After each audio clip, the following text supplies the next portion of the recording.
Boa noite, queridos. Tá bom o som? Escutando bem? Essa é uma das áreas que a gente precisa ter uma teologia prática, né? A doutrina sobre o pecado, que é algo que não é tão bom de falar, nem de ser corrigido, mas é importante que nós saibamos que isso diz respeito ao que a Bíblia ensina, né? Assim, estão liberados. Achei que não tinha esse tipo de autoridade, né? As crianças, quando querem, elas vão. Mas nesse caso, então, estão liberados. Então, queridos, aqui, a gente recapitulando um pouquinho do que a gente tem falado, esse aqui é o cronograma do nosso panorama sobre essa doutrina chamada hamartiologia, que é a doutrina a respeito do pecado, né? Então, falamos a respeito do significado do pecado, hoje falaremos a respeito de 3 aspectos do pecado, depois, na sequência, o alcance do pecado, origem do pecado, resultados da queda, depravação total, né? Uma palavra que assusta, é uma sentença esquisita. Depois vamos falar do pecado e do livre-arbítrio, algo que também é muito mal compreendido no meio cristão. E por fim, iremos para uma aplicação mais prática do crente e o pecado, e por fim, como nós sempre temos feito, a ideia do que é veneno, para você ter cuidado. Eu geralmente faço no começo de cada doutrina, mas eu acabei esquecendo, então eu queria fazer algumas indicações de boas literaturas a respeito disso. Ó. Esse aqui é o primeiro livro, diz assim, Sociedade Sem Pecado. É um livro do John MacArthur, esse aqui já está meio surradinho, mas você vai achar. É da editora Cultura Cristã. O panorama dele é o seguinte, ele dizendo, a igreja tem aceitado o popular evangelho da autoestima ou ela reconhece a terrível realidade do pecado segundo a Bíblia? É extremamente pertinente porque nós vemos que muitas vezes essa doutrina do pecado, ela é disfarçada ou ela é açucarada, adocicada para ficar mais fácil de engolir, né? E a gente não deveria ter essa preocupação. É um livro bastante importante a respeito de uma conduta da igreja. Esse daqui, que é um clássico, mas ele é um resuminho da obra real, porque em português ele só veio para esse livrinho pequeno, que é A Tentação e a Mortificação do Pecado, de John Owen. Então ele vai tratar aqui, nesse livro, eu lhe incentivo muito, atitudes práticas a respeito do cristão entender o que é a tentação, porque nem toda a tentação leva ao pecado, a tentação em si não é pecado, mas como nós deveríamos estar atentos para querer mortificar o pecado. Esse é o trabalho que o Espírito Santo faz no crente e que nós deveríamos lutar por isso. Então é um livreto bem, não é tão pequenininho, mas dá para ler aí numa semana, mais ou menos. E esse último aqui, esse sim é o maior clássico, talvez você já tenha visto, também em português ela tem um resumo, que é um livrinho de Martinho Lutero chamado Nascido Escravo. Então aqui é o debate de Lutero a respeito daquilo que tem sido mal interpretado sobre o livre-arbítrio. Ele escreveu como, normalmente nessa época aqui, eles escreviam ou como uma defesa da fé, ou como uma carta a respeito de alguma correção. Então é isso que Lutero faz para falar a respeito do que estava sendo tratado nessa época aqui, a respeito do que era o livre-arbítrio. Então o Lutero escreve para Erasmo de Roterdã um tratado dizendo assim, você ou está maluco ou não está entendendo o que a Bíblia ensina. Então é bem interessante aí um panorama, um pano de fundo para você intensificar o estudo sobre o pecado. Por quê? Porque isso é algo que o cristão deve estar atento. O pecado é real, o pecado ele não é um conto de fadas e muito menos ele está morto. Então isso nós deveríamos saber como crentes para saber lidar com nós mesmos e com o mundo que nós vivemos. Então essa ideia de ficar brincando com fogo, pensando no pecado como fogo, não deveria estar entre nós, né? Então hoje, conforme nós falamos aqui, nós vamos dizer a respeito, vamos tentar trabalhar aqui a respeito dos 3 aspectos do pecado. E o que é que nós queremos dizer com isso? A ideia aqui é dizer como a forma do pecado, ele se relaciona e como ele existe na nossa relação, na relação com o ser humano. Então, quais são os aspectos do pecado e como eles interagem com os seres humanos? Em outras palavras, aqui é a ideia bíblica de dizer o seguinte: esses aspectos do pecado, eles são reais e eles vão existir na vida dos seres humanos, quer os seres humanos creiam ou não. Ninguém está livre desses aspectos, mesmo que a pessoa diga assim, isso daí é bobagem. Mas essa realidade bíblica, ela não depende do número de votos. Eu acredito, eu não acredito, ela não depende disso. A verdade que vem de Deus, ela deve ser tratada como tal, porque ela vem de um Deus que é verdadeiro. Então, assim, isso não depende de nós fazermos uma enquete para ver se a sociedade acredita ou não. E isso engloba várias verdades bíblicas. Isso é importante. Então, assim, mas a minha mãe disse que não é assim. Mas a sociedade. Não. A Bíblia, ela nos alerta a não sermos de acordo com aquele velho ditado de Maria vai com as outras, né? Então, isso daí é perigoso. Por quê? Porque a grande maioria das pessoas não vão relacionar o pecado dessa maneira como nós vamos aprender, certo? Então, o primeiro aspecto do pecado aqui que nós vamos ver hoje diz respeito à ação pecaminosa. O que quer dizer isso? A ação pecaminosa, conforme diz aí, ela refere-se às práticas que desagradam a Deus, certo? Isso é uma ação pecaminosa. Só que isso não é algo exclusivo do descrente. O crente também pode cometer. Então, todo homem, ele ainda, homem, quando nós dizemos aqui é o gênero humano, homem, mulher, criança, bebezinho e todo mundo, ninguém escapa, comete. Tanto o salvo como o não salvo. Vamos abrir aqui alguns textos bíblicos conforme diz aí para a gente ver. Abra aí no Salmo 51, no verso 4. Vamos fazer a leitura. E depois nós vamos abrir outro.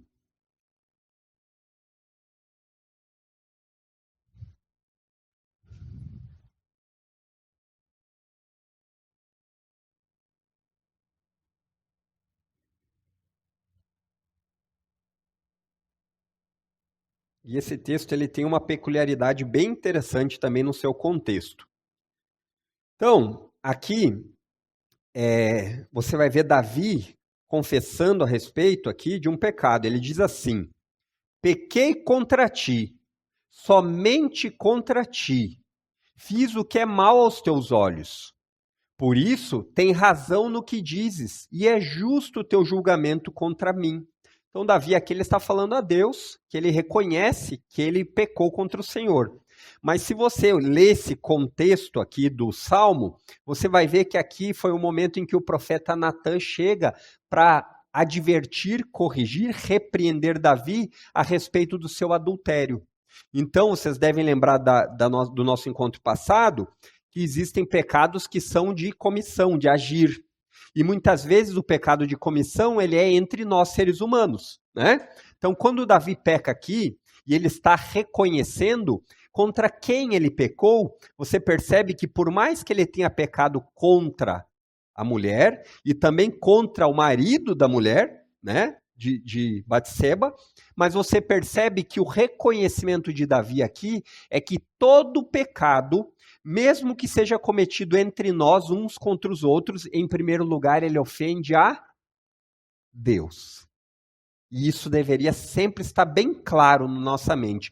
Toda ação pecaminosa, quer prejudique outro ser humano, quer não prejudique, ele é uma ofensa contra Deus.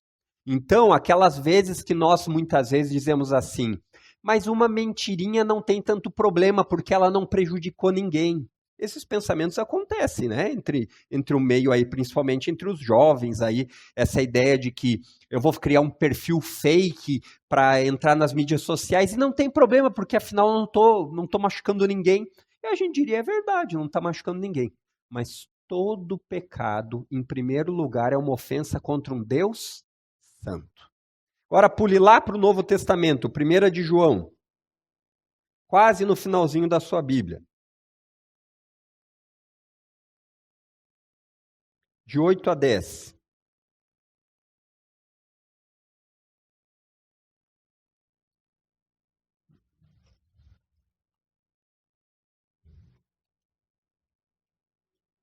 1 de João, capítulo 1, dos versos 8 a 10. Então é João aqui falando para a igreja, dizendo assim: se afirmamos que não temos pecados, enganamos a nós mesmos e não vivemos na verdade. Então percebe que o primeiro aspecto aqui é que todo ser humano deve reconhecer que é pecador. Até mesmo os crentes. Até mesmo as crianças. Todos. Aí ele diz que existe uma forma certa de agir em relação a isso. Mas se confessamos nossos pecados, ele é fiel e justo para perdoar nossos pecados e nos purificar de toda injustiça. Verso 10. Se afirmamos que não pecamos, chamamos Deus de mentiroso e mostramos que não há em nós lugar para a sua palavra. Aqui faz um eco, uma sombra, mais ou menos do que o pastor Fernando nos ensinou no domingo. É a mesma coisa que você dizer assim: eu obedeço a Jesus, mas não sigo os seus mandamentos. Eu amo a Deus, mas a palavra de Deus eu não obedeço. É a mesma ideia. Então dizer que nós não temos pecado é o mesmo que dizer que a palavra de Deus está errada ou mentindo. Então, isso é importante que nós saibamos. Nós somos pecadores desde o nascimento. E eu sei que é difícil. Talvez nos primeiros dias de vida você olha e você diz: nossa, mas é um anjinho. Mas é só ter a primeira vontade de mamar. Aí você vai ver que as coisas começam a mudar rapidamente, certo? Aqueles que vão ser pai logo aí já se preparem. Então, a realidade é que a ação pecaminosa é algo real nos seres humanos. Seja nos crentes, seja nos descrentes. É verdade que o natural ou o sobrenatural é que após os crentes serem regenerados, eles comecem a abominar essa ação pecaminosa. Não quer dizer que eles parem de pecar, mas quer dizer que eles começam a olhar as coisas que acontecem e dizem assim: será que isso desagrada a Deus? Será que essa atitude que eu vou ter, que me dá prazer, glorifica ao Senhor? Então, essa é a diferença. Enquanto o descrente, não. Ele continua tendo ação pecaminosa e ele ainda vai dizer assim: que pecado, que nada. Isso daqui não tem nada demais, eu não estou matando, eu não estou nem sequer roubando, né? Então, isso é importante. Abra aí sua Bíblia em Tiago, capítulo 4, só para a gente finalizar esse primeiro ponto. Capítulo 4, verso 17. E aqui nós falamos também semana passada a respeito disso. A ação pecaminosa, nós poderíamos englobar ela aqui naquele primeiro ponto, que é os pecados de comissão e os pecados também de omissão. Então olha aí o que diz Tiago 4,17. Diz assim: lembrem-se de que é pecado saber o que devem fazer e não fazê-lo. Então a ideia aqui é que a ação pecaminosa, ela também pode ser manifestada, sabe pelo quê? Pelo seu silêncio, pelo seu olho fechado. Então isso pode tanto estar relacionado com você mesmo, quanto com você para os outros. Então é interessante de saber que nós não temos dificuldade de lidar com pecados explícitos, né? Mas aqueles pecados que nós deveríamos repreender em outras pessoas, por amor. A ideia do crente nunca é ser um justiceiro, né? Não é ser um punidor, mas é mostrar: olha, isso daqui não glorifica a Deus. O Deus que você diz que ama, ele abomina essas coisas. Então, o primeiro aspecto dos 3 que nós vamos lidar diz respeito à ação pecaminosa. Certo? Até aqui tranquilo? Ok. Então agora nós vamos para o segundo aspecto, que diz respeito à natureza pecaminosa. Certo? E o que se quer dizer com a natureza pecaminosa? A natureza pecaminosa é a tendência natural, ou seja, que vem de fábrica, que todos os seres humanos têm para o mal desde o nascimento. Certo? Abra aí sua Bíblia lá no Salmo 51 de novo, só que nós não vamos ler o 4, vamos ler o 5, o verso 5. E aqui talvez seja uma das maiores dificuldades nossas, sabe quando? Quando a gente não fica com a Bíblia. Quando a gente começa a partir de pressupostos ou nossos ou da sociedade. Por quê? Porque nenhum de nós nasce achando que é mal. Nenhum de nós quer olhar para um filho pequenininho e dizer assim, o meu filho já é um pecador. Não. Naturalmente, nós não falaríamos isso. Nós diríamos que nosso filhinho é um anjinho. Só que quando nós colocamos a Bíblia nesse contraste, nesse balanço, nós temos que nos submeter ao que ela ensina. Então, quando a Bíblia ensina isso, que a natureza do ser humano é pecaminosa, ela quer dizer que essa natureza ela é desde o nascimento, desde sempre. Ela não é algo adquirido, como muitas vezes tem sido ensinado nos nossos dias, né? A pessoa ela se torna ruim, má, maldosa, perversa pelo meio. O meio ele apenas potencializa. O meio é uma forma de trazer aquilo que existe a uma expressão mais potente, mas não que não existisse internamente, certo? Então olha o que diz o verso 5 aí desse mesmo salmo. Davi dizendo, ele diz assim, pois sou pecador desde que nasci. Sim, desde que minha mãe me concebeu. E aqui a gente poderia ir ainda mais longe do conceber. Quando é que um ser humano é concebido, né? É só quando ele nasce ou é lá na união do espermatozoide e do óvulo uma forma de virar uma vida? Esse é um outro debate. Nós cremos tanto pelo que a Bíblia tem em outros textos, quanto pelo que nós sabemos cientificamente, que a concepção não é apenas quando nasce. É quando, através da união lá do espermatozoide e do óvulo, eles, no útero, viram uma pessoa. Então, por isso que nós abominamos o pecado do aborto em qualquer período de gestação. Nós não abraçamos essa ideia que o ser humano, enquanto ele não tem vontade, enquanto ele não tem sentimentos, ele não é um ser humano, certo? Mas o ponto aqui que a gente quer destacar é que a tendência natural dos seres humanos para o mal, conforme esse texto de Davi que nos dá base, é desde o nascimento. É desde o nascimento. É verdade que aquele pecadorzinho que nasce, ele tem uma propensão a melhorar muito, ou a piorar muito, né? Ele é um pecadorzinho amável nos primeiros dias, com algumas semanas ele já se tornou um pouco mais difícil, quando ele começa a caminhar os problemas aumentam, e aí em pouco tempo você vai ver que ele é dono do universo. Então isso vale para qualquer ser humano. A diferença é que na idade pequenininha, na idade tenra, no começo, eles não disfarçam, né? Nós, quando ficamos um pouco mais espertos, a gente começa a usar algumas máscaras para disfarçar esses comportamentos. Essa é a realidade. Mas, ao que tudo indica, essa natureza, isso nós falamos em antropologia, vocês lembram? Ao que tudo indica, ela é transmitida do pai para o filho. Lembram? É uma transmissão, de certa forma, também genética. A ideia de uma geração a partir do pai. Abra lá em Gênesis capítulo 5, verso 3, só para a gente recapitular.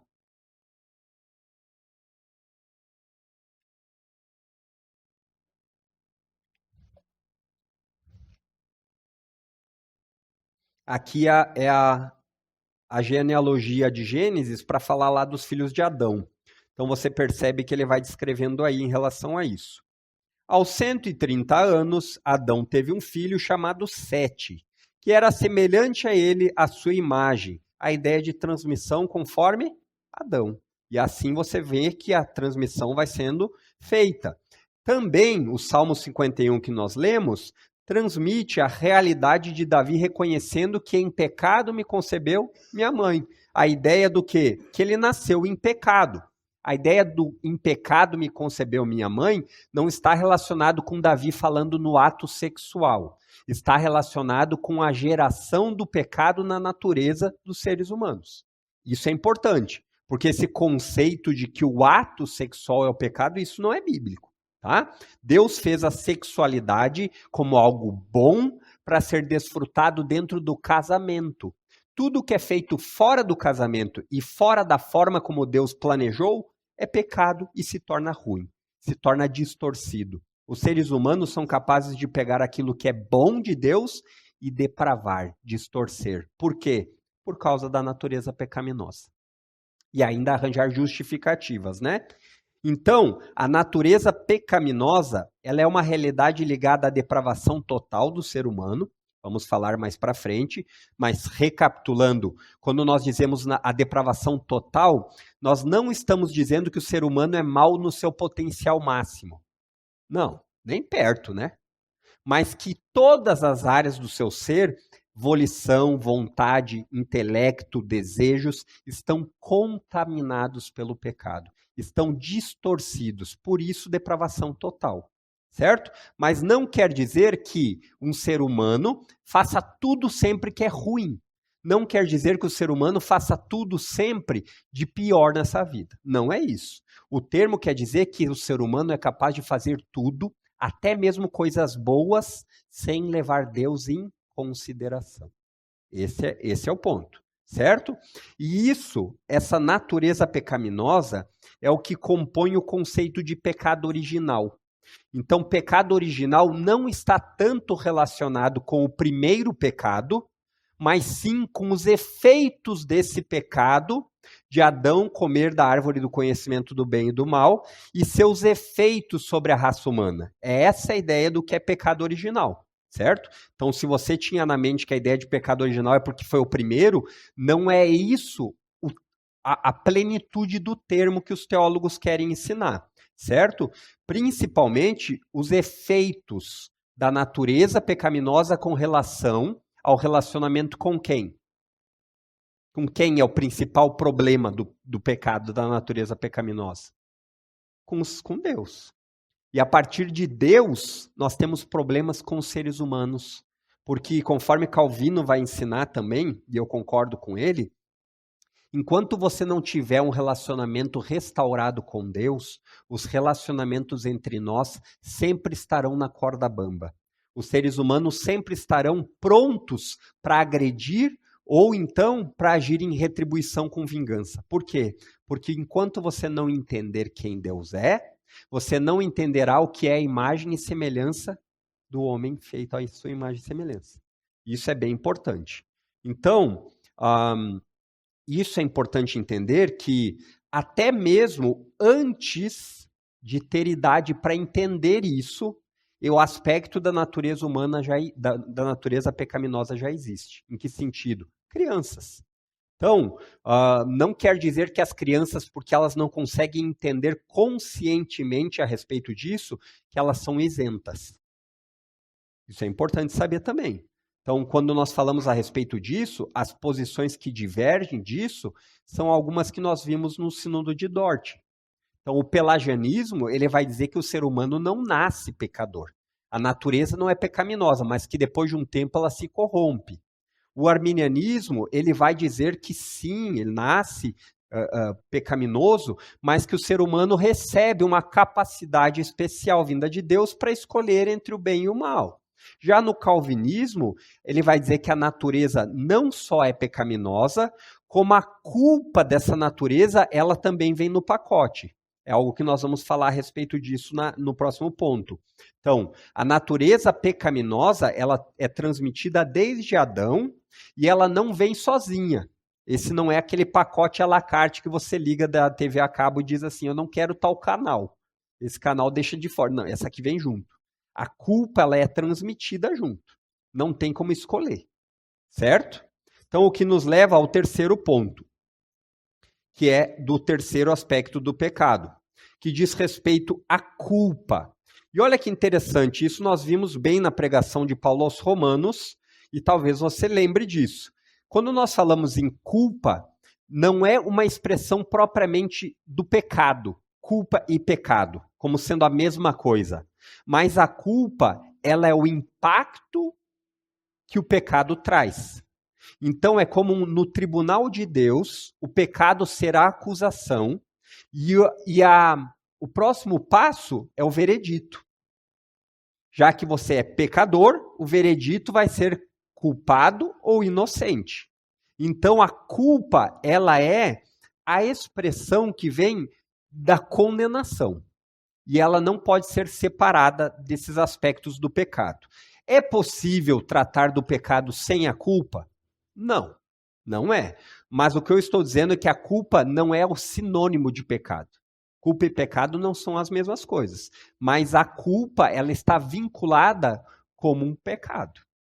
Todo pecado vai ter como condenação culpa. Entenderam? Então, toda transgressão, que é a ideia de não obedecer à lei de Deus, toda o pecado, que é a ideia de errar o alvo, lembram? Ela tem um final. E esse final é condenados. E já que são condenados, a condenação traz o quê? Culpa. Por isso somos culpados. Abra sua Bíblia em Romanos capítulo 5.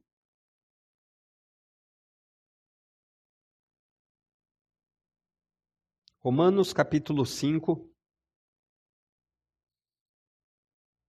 Paulo trata praticamente o capítulo 5 inteiro a respeito disso.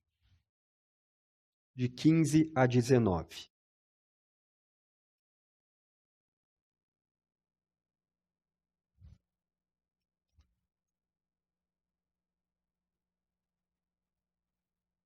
Ele diz assim, no verso 15, NVT. Mas há uma grande diferença entre o pecado de Adão e a dádiva de Deus. Vocês devem lembrar que o capítulo 5 e o 6, Paulo vem trabalhando com as duas representações, né? Os seres humanos têm dois representantes possíveis, Adão ou Cristo. Cada um desses representantes traz consigo um pacote de vantagens. Não sei se eu posso usar esse termo, né? Ou desvantagens. E diz assim, mas há uma grande diferença entre o pecado de Adão, esse representante, e a dádiva de Deus. Pois o pecado de um único homem trouxe morte para muitos.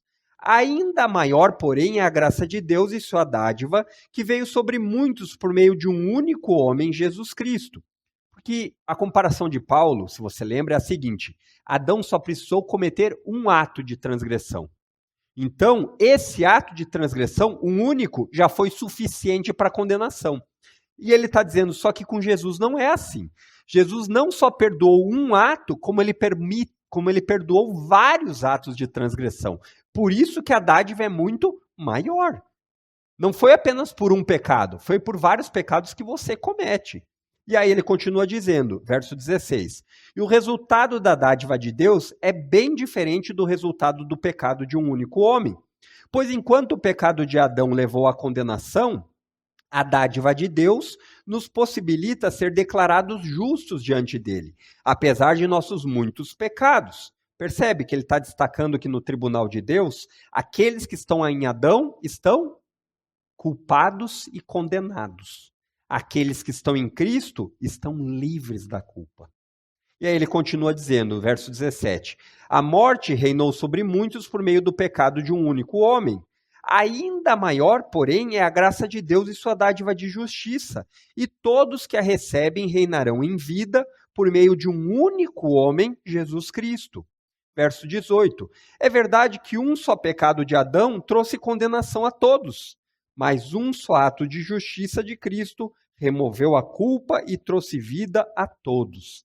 Ah, mas aqui parece que é universalismo. Eu não vou entrar no texto, mas você deve lembrar que nem sempre a palavra todos quer dizer a todos os seres humanos. A palavra todos quer dizer todos aqueles que creem em Cristo.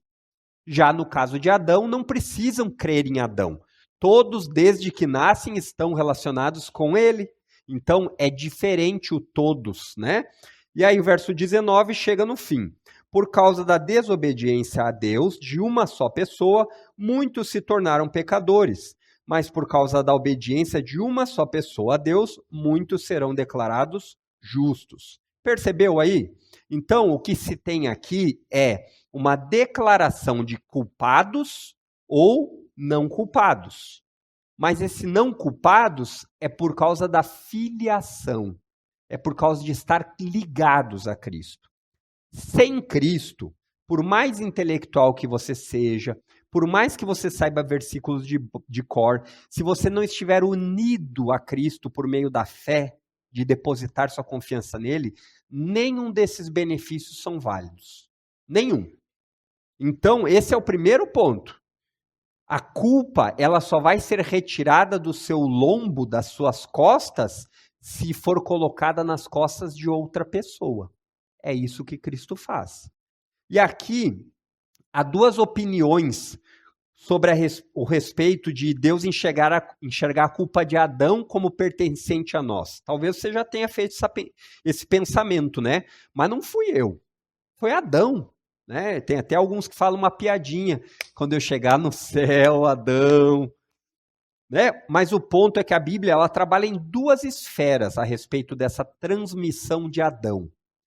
Eu creio que não são excludentes. Eu, na verdade, creio nas duas. Eu creio que as duas verdades, as duas formas apresentadas na Bíblia, elas se completam. Mas mesmo que fosse só uma ou só outra, elas funcionariam igual.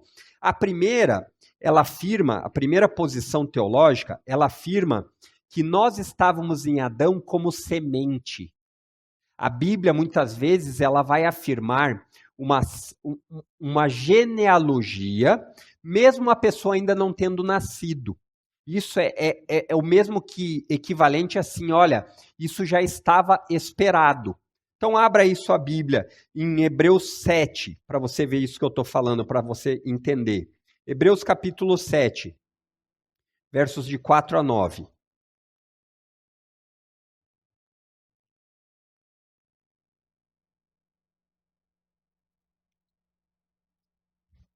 Esse é o mesmo relato de Gênesis 14 e 20. Esse é um relato que mostra Abraão pagando o dízimo a Melquisedeque, um personagem muito intrigante chamado de sacerdote do Deus Altíssimo. E aqui você vai notar que Abraão viveu muitos anos antes de Moisés, de Levi e de todo o pessoal que vem de Israel depois. Mas note que o texto ele trata como Levi estando nos lombos de Abraão. Olha como o texto é interessante. Ele diz assim: considerem, portanto, a importância de Melquisedeque. Até mesmo Abraão, o patriarca, a reconheceu ao entregar a ele 1/10 do que havia sido conquistado na batalha. A lei de Moisés exigia que os sacerdotes, os descendentes de Levi, recebessem o dízimo de seus irmãos israelitas, que também são descendentes de Abraão. Melquisedeque, porém, que não era descendente de Levi, recebeu o dízimo e em seguida abençoou Abraão, que já havia recebido as promessas. Sem dúvida, quem tem poder para abençoar é superior a quem é abençoado. Os sacerdotes que recebem os dízimos são homens mortais. A respeito de Melquisedeque, no entanto, é dito que ele continua vivo. Além disso, pode-se dizer que os levitas, que recebem o dízimo, também o entregaram por meio de Abraão. O que ele está tratando aqui é, os levitas vêm centenas de anos depois de Abraão. Mas para o autor de Hebreus, ele considera como a ideia do dízimo sendo algo que estava embutido no patriarca Abraão. Então é a ideia de que em Adão, você não apenas teve um representante, mas você pecou nele, junto com ele. Por quê? Porque você estava nele como uma semente que viria. É o que eles chamam de... a ideia de... não é representação, é a ideia de... Me fugiu a primeira palavra. Federação vai ser a segunda. É a ideia de uma representação seminal, de você estar na genealogia. Essa é a primeira posição, certo? Então, isso é importante saber que não depende de você ter nascido naquela época. Percebeu como o texto bíblico traz essa ideia, né? Então, isso seria a ideia de entender que não é porque Adão pecou apenas que você recebe a culpa, mas porque você estava inserido em Adão como um ser humano. Certo? A segunda posição, ela diz a ideia da representação, como o Marco bem disse, federalista, de federação. Adão estava lá como um representante dos seres humanos. E como um representante dos seres humanos, ele se tornou culpado e nós, por consequência, também. Então, a ideia é que a imputação, e o texto de Romanos ele traz bem essa ideia da imputação, de você ter algo que não é propriamente seu, mas que você recebeu por conta de uma representação. Assim como em Cristo, você também não tem participação. Você apenas tem uma imputação da justiça, né? Você não faz algo por conta de você mesmo para ser declarado justo. Faz? Não faz. Então, o ponto aqui é que mesmo aqueles que entendem como essa forma seminal, como aqueles que entendem como uma forma de representação, nenhum dos dois tira a ideia da condenação desde o nascimento, conforme Romanos 5,18. Isso é importante que nós saibamos. Isso é importante que nós saibamos porque a culpa é algo que ela é transmitida junto. Entendido? Até aqui tranquilo? Ou não? Sim, então tá bom. Então, algumas considerações importantes. Primeiro, na cruz, Cristo não anulou a possibilidade do crente pecar, nem removeu completamente a natureza pecaminosa. Ainda que, conforme nós já vimos na pregação passada, não a do pastor Fernando, mas a da ceia passada, pela ação do Espírito Santo que habita no crente, essa natureza começa a ser enfraquecida. Nós conseguimos, pela habitação do Espírito em nós, por um coração regenerado que agora olha para as coisas no mundo e diz, olha, isso não glorifica a Deus. Nós conseguimos mortificar o pecado. É isso que é o tema desse livro. Embora isso não seja algo de dizer assim, não temos mais pecado. Embora seja algo de dizer assim, não tenho mais nenhuma inclinação pecaminosa. Certo? E isso é bastante importante que saibamos, por quê? Porque o crente, ele não deveria olhar o pecado e dizer assim, tá tudo certo. Já que eu sou pecador mesmo, não é assim. Geralmente, gente, a objeção das pessoas a respeito daquela doutrina da Bíblia é assim, salvo uma vez, salvo para sempre. Eles dizem assim, mas então essa doutrina que vocês falam, ela dá liberdade para pecar. Já que eu fui salvo e não perco a salvação, eu vou pecar. O problema é que essas pessoas não entendem que o mesmo Espírito que regenerou o coração para crer, ele potencializa o coração para obedecer. Também vem junto. Então, um crente que vive a sua vida em devassidão, em pecado aberto, no dia a dia sem arrependimento, vivendo como se isso fosse tranquilo, porque afinal, onde o pecado abundou, superabundou a graça, é uma distorção do que a Bíblia ensina. Porque o próximo passo da justificação, que acontece uma única vez, quando nós cremos, nós somos declarados justos diante de Deus de uma só vez. Então, o cara não precisa ficar aceitando Cristo todo domingo, mas a santificação é um processo que começa naquele momento e só vai terminar na glorificação, que é ou se Cristo voltar ou se você morrer. Então, esse processo, ele é um processo contínuo, é um progresso, certo? Então, essa é a primeira consideração importante. A segunda é por ainda existir essa natureza dentro de nós que ainda luta, e muitas vezes nós sentimos isso na carne, né? Que os crentes anseiam esse dia. Conforme Romanos 8:23, 1 de João, eu não vou abrir porque já estamos avançados aqui, pois você pode abrir esses textos se você quiser, mas esses textos falam que nós estamos ansiando pelo dia em que nós seremos revestidos da incorruptibilidade, da glória, que nós seremos pessoas como nós somos criados no jardim para ser, sem o pecado. Por fim, o aspecto da culpa foi removido. Desses 3 aspectos que nós aprendemos aqui, a culpa no crente ela não existe mais. Nós ainda temos quais ações aqui? Quais são os outros aspectos que nós falamos? Qual é o primeiro? Ação pecaminosa, ainda sofremos com isso. O segundo, natureza pecaminosa, ainda temos em nós, mesmo crentes. Mas a culpa foi completamente removida. Por isso que Jesus sofreu no seu lugar, se você creu. Por isso que Jesus recebeu o castigo que estava sobre nós. É o texto de Isaías 53:5. Né? Que ele foi ferido nós fomos curados, fomos sarados pelas suas feridas. É essa a ideia, certo? Então, por isso que nós não precisamos ter medo das dificuldades do dia a dia. Sabe por quê? Porque aquilo que deveria nos aterrorizar, que é a sentença do juiz, dono do universo, dizendo assim: vocês são meus inimigos, condenados, e chegará um dia em que eu vou acertar as contas com vocês. Não sei se você já passou por isso, eu no colégio passava às vezes. Dona Luísa, coitada, às vezes nem ficava sabendo. Mas é aquele cara que diz assim: vou te pegar na saída. E você sabe que não pode com o cara, mas você fica louco de medo a aula inteira, né? E fica pensando como é que eu escapo. Vai ser pelo muro de trás? Vai ser pedindo para ir no banheiro e sair antes? Imagine agora esse pensamento infantil com relação a Deus, que não tem por inocente o culpado, que enxerga tudo, até mesmo quando não é pronunciado. Até mesmo quando você esconde tão bem que nem a sua esposa sabe, mas Deus sabe.